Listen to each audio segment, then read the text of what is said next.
Bismillahirrahmanirrahim. Assalamualaikum warahmatullahi wabarakatuh. Perkenalkan, nama saya Eva Supriyatin. Saya dari tim Departemen Keperawatan Dasar, khususnya di mata kuliah Manajemen Keperawatan. Pada kesempatan hari ini, saya akan memaparkan 5 soal uji kompetensi untuk mata kuliah Manajemen Keperawatan berikut dengan pembahasannya. Saya akan mulai dari soal yang pertama. Baik. Soal yang pertama ini saya akan bacakan dulu soalnya. Seorang ketua tim membuat rancangan kegiatan pengelolaan pasien meliputi menentukan kegiatan bulanan mulai dari membimbing perawat baru, melakukan pre dan post conference, diskusi kasus dengan anggota tim, dan mengevaluasi kegiatan pengelolaan pasien. Pertanyaannya, apakah fungsi manajemen yang dilakukan oleh ketua tim di ruangan tersebut? Melihat dari soal nomor 1, teman-teman harus melihat pertanyaannya adalah fungsi manajemen. Apakah fungsi manajemen? Kita tahu bahwa fungsi manajemen itu ada 5 fungsi, mulai dari perencanaan, pengorganisasian, kepegawaian atau staffing, pengarahan, dan pengawasan. Nah, melihat dari soal yang ada, kita lihat kata kunci untuk fungsi manajemen yang berikut ini. Di sini kata kuncinya di kalimat yang pertama. Seorang ketua tim membuat rancangan kegiatan pengelolaan pasien. Rancangan kegiatan, itu artinya seorang ketua tim sedang membuat perencanaan kegiatan. Nah, melihat dari rancangan kegiatan ini, maka fungsi manajemen yang dilakukan oleh ketua tim di ruangan tersebut itu adalah fungsi perencanaan. Oke, kita lanjut ke soal yang kedua. Saya akan bacakan. Ketua tim sedang memberikan penjelasan kepada perawat pelaksana sebelum perawat berdinas. Penjelasan tentang pengelolaan pasien yang berkaitan dengan ketepatan pemberian cairan, pemantauan nutrisi, ketepatan pemberian obat, dan pendokumentasian. Mengingatkan pula tentang kedisiplinan dan memberikan motivasi kepada seluruh anggota timnya. Pertanyaannya adalah, apakah kegiatan yang sedang dilakukan oleh ketua tim tersebut? Tadi sudah saya sampaikan di awal 5 fungsi manajemen. Soal yang kedua ini adalah soal yang berkaitan dengan fungsi manajemen. Kita akan lihat fungsi apa ya pada soal nomor 2. Pada soal nomor 2 ini, kalau tadi di awal 5 fungsi manajemen di mana masing-masing fungsi itu memiliki kata kuncinya. Saya akan sedikit membahas masing-masing fungsi itu memiliki kata kunci. Yang pertama tadi di fungsi perencanaan, kata kuncinya adalah mengidentifikasi data, membuat rancangan kegiatan, membuat program, itu adalah kata kuncinya. Kata kunci untuk fungsi pengorganisasian adalah penyusunan struktur organisasi, penyusunan bentuk kerja atau kelompok kerja, penyusunan uraian tugas. Itu adalah kata kunci di fungsi pengorganisasian. Kata kunci di fungsi kepegawaian itu adalah kegiatan di kepegawaian meliputi ada rekrutmen, seleksi, orientasi, kemudian penempatan pegawai atau displacement, dan pengembangan staff atau disebut juga dengan development. Kemudian di fungsi pengarahan. Fungsi pengarahan, teman-teman harus ingat bahwa memberikan arahan itu dengan cara memberikan penjelasan, memberikan bimbingan, dan mendorong seseorang untuk melakukan kegiatan. Ini adalah fungsi pengarahan, kata kunci di fungsi pengarahan. Sedangkan untuk kata kunci di fungsi pengawasan itu adalah memberikan evaluasi, memberikan penilaian. Melihat dari soal nomor 2 ini, ya, ini termasuk ke dalam fungsi pengarahan, di mana di situ dijelaskan di kata kunci yang pertama, di kalimat yang pertama itu adalah ketua tim memberikan penjelasan kepada perawat pelaksana. Sehingga jawaban dari soal nomor 2 ini adalah pengarahan. Baik, berikutnya kita akan lanjut di soal nomor 3. Soal nomor 3, di sini adalah soal yang berkaitan dengan soal patient safety, khususnya di SKP yang kedua, yaitu komunikasi efektif. Saya bacakan soalnya. Seorang laki-laki berusia 50 tahun dirawat dengan post appendektomi hari ketiga. Pasien mengeluh nyeri pada daerah operasi. Balutan terlihat basah dan berwarna kuning. Perawat melaporkan ke dokter penanggung jawab melalui telepon. Perawat mengusulkan kepada dokter untuk membersihkan luka pasien. Pertanyaannya, apakah tahap komunikasi efektif yang dilakukan perawat pada kasus tersebut? Komunikasi efektif yang digunakan pada patient safety, komunikasi lisan, itu disebut dengan komunikasi SBAR. SBAR adalah singkatan dari S, situation, B itu adalah background, kemudian A adalah assessment, kemudian R-nya recommendation, I-nya adalah identification. Nah, kita akan lihat di sini situasi di atas atau kasus yang tadi saya bacakan itu lebih tepatnya pada tahapan komunikasi SBAR yang mana? Nah, di sini kita harus memahami kata kunci dari masing-masing tahapan dalam komunikasi efektif yaitu SBAR. Untuk situation, kata kuncinya adalah perawat memberikan informasi terkait dengan identitas. Identitas pelapor, dalam hal ini adalah perawat, dan identitas pasien yang dilaporkan. Itu adalah kata kunci dari situation. Kemudian yang berikutnya adalah background. Background adalah latar belakang.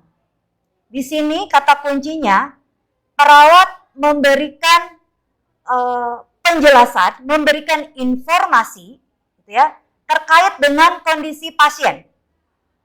Ya, terkait dengan kondisi pasiennya. Kemudian di tahapan A, assessment. Nah, assessment kata kuncinya adalah hasil pemeriksaan yang dilakukan oleh perawat. Artinya pemeriksaan fisik, baik itu melalui observasi atau melalui pemeriksaan teknik, entah itu inspeksi, palpasi, perkusi maupun auskultasi. Jadi assessment intinya adalah pemeriksaan yang dilakukan oleh perawat. Kemudian identification. Identification itu adalah tahapan di mana perawat mengidentifikasi, ya, mengidentifikasi kondisi pasiennya. Dan yang terakhir adalah recommendation. Recommendation ini kata kuncinya adalah perawat memberikan masukan kepada dokter, dalam hal ini petugas kesehatan atau tenaga medis, yaitu meminta persetujuan atau memberikan masukan atas kondisi pasien yang ada, yang dilaporkan. Berdasarkan hal tersebut, kita lihat dari kasus yang tadi saya sudah bacakan. Di sini kata kuncinya adalah perawat mengusulkan kepada dokter untuk membersihkan luka pasien. Nah, dari kata kunci tersebut, maka kita bisa memberikan jawaban atau memilih jawaban situasi atau tahapan yang mana dalam komunikasi efektif yang dilakukan oleh perawat tersebut. Jawabannya adalah E, recommendation.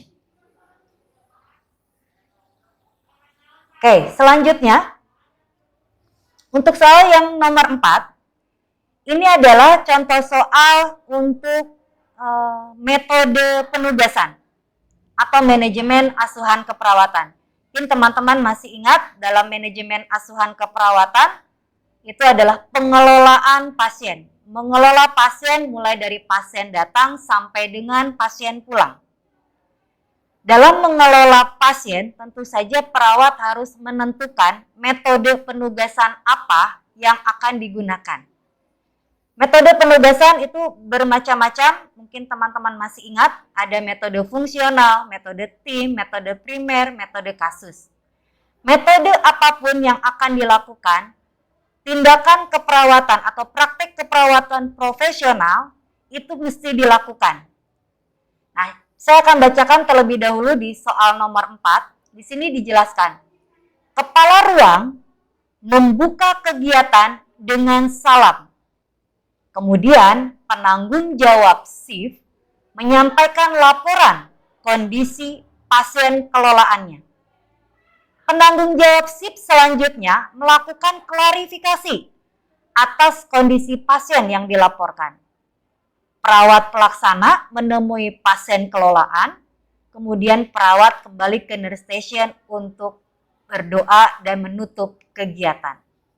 Pertanyaannya, apakah bentuk kegiatan pada kasus di atas?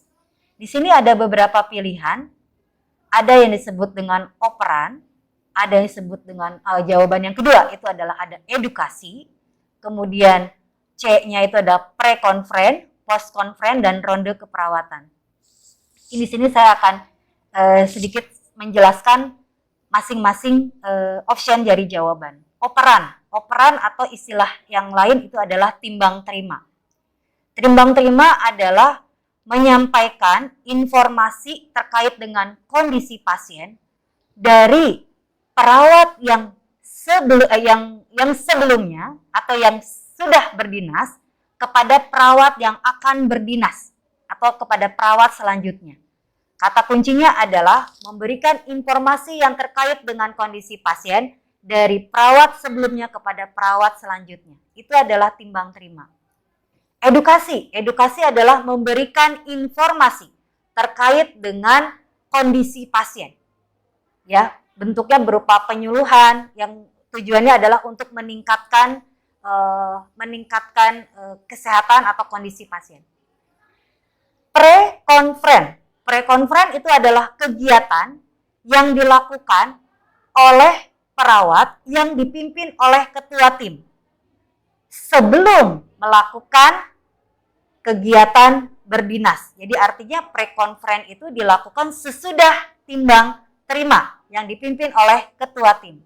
Sedangkan kalau post-conference itu adalah kegiatan yang dilakukan sebelum timbang terima.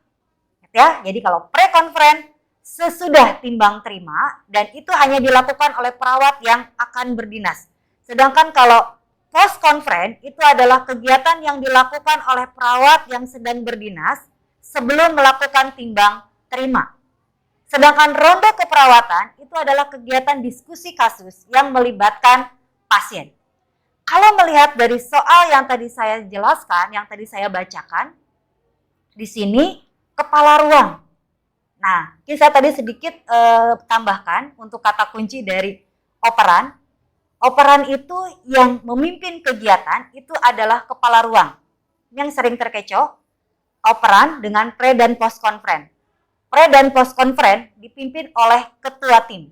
Sedangkan kalau operan itu dipimpin oleh kepala ruang. Ya. Timbang terima tadi di sini dijelaskan menyampaikan laporan kondisi pasien kelolaannya. Ya.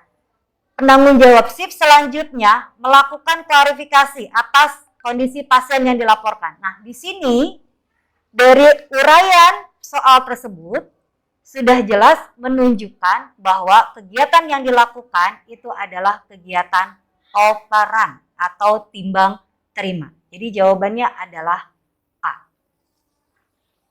Oke. Selanjutnya kita beralih ke soal nomor 5, soal terakhir. Saya akan bacakan terlebih dahulu. Soal nomor 5 ini adalah soal yang berkaitan dengan etika.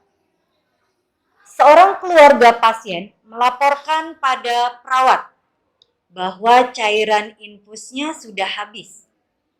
Perawat tersebut tidak segera menggantikan cairan infus tersebut karena sedang mengerjakan laporan pasien yang akan pulang. 15 menit kemudian, keluarga pasien mendatangi perawat, menyampaikan bahwa cairan infus sudah tidak menetes lagi. Keluarga pasien meminta perawat untuk segera mendatangi pasien. Nah, itu adalah situasi yang terjadi dan ini juga sering terjadi di lapangan. Pertanyaannya adalah apakah aspek etik yang menggambarkan situasi oleh perawat tersebut. Di sini ada beberapa pilihan jawaban. Yang pertama adalah justice. Nah, teman-teman harus memahami dari masing-masing prinsip etik yang ada dan kata kunci dari masing-masing prinsip etik. Yang pertama adalah prinsip justice. Prinsip etis justice itu adalah keadilan. Kita tahu bahwa keadilan itu artinya perawat, kata kuncinya itu perawat tidak membeda-bedakan dalam memberikan asuhan keperawatan. Tidak membedakan berdasarkan ras. Jadi artinya kalau misalnya ada situasi sudah ngantri gitu ya, kemudian karena kenal dengan seseorang, kemudian dia duna itu berarti tidak sesuai dengan prinsip justice. Di justice itu berlaku adil dalam memberikan pelayanan, asuhan keperawatan. Kemudian prinsip yang kedua adalah fidelity. Fidelity itu artinya menepati janji. Tanggung jawab besar seorang perawat adalah memberikan asuhan dan memastikan bahwa pasien dapat meningkat kondisi kesehatannya. Nah, dalam fidelity, ya, prinsip fidelity, perawat menepati janji jika dia melakukan kontrak waktu atau komitmen bersama dengan perawat maupun bersama dengan pasien maupun keluarga pasien. Ya. Nah, itu untuk kata kunci fidelity. Kemudian yang ketiga adalah otonomi. Otonomi itu adalah kondisi di mana pasien memiliki hak atas dirinya sendiri. Kayak di sini biasanya situasinya perawat meminta persetujuan atas tindakan yang akan dilakukan pada pasien. Itu otonomi. Kemudian beneficient. Beneficient itu berbuat baik. Di mana perawat melakukan kegiatan atau tindakan yang bisa meningkatkan kesehatan pasien atau yang bisa meningkatkan kondisi pasien menjadi lebih baik. Itu beneficient. Sedangkan kalau non-malefficient itu artinya tidak merugikan pasien. Jadi perawat melakukan tindakan yang tidak menimbulkan komplikasi atau masalah baru untuk pasien. Melihat dari kasus yang ada, tadi yang sudah saya paparkan soal yang di awal saya sudah bacakan, di situ perawat diminta untuk menggantikan cairan infus. Namun dalam waktu yang bersamaan dia sedang melakukan atau sedang membuat laporan pasien asuhan keperawatan. Nah, di sini seharusnya perawat melihat mana yang lebih prioritas. Apalagi kemudian 15 menit kemudian keluarga pasien mendatangi perawat dan menjelaskan tetesan infusnya sudah tidak menetes ya gitu. Nah, kondisi seperti ini adalah kondisi di mana prinsip non-malefficient harus dijalankan, harus dilakukan. Jadi perawat harus memilih melakukan atau membantu mengganti cairan infus dengan menghentikan terlebih dahulu kegiatan membuat laporan. Oke, baik, itu mungkin yang bisa saya sampaikan pada hari ini untuk pembahasan soal manajemen keperawatan. Semoga pembahasan ini bisa membantu teman-teman dalam menganalisa dan menelaah soal-soal uji kompetensi untuk manajemen keperawatan. Sukses uji kompetensinya, sukses 100% lulus UKOM. Terima kasih. Assalamualaikum warahmatullahi wabarakatuh.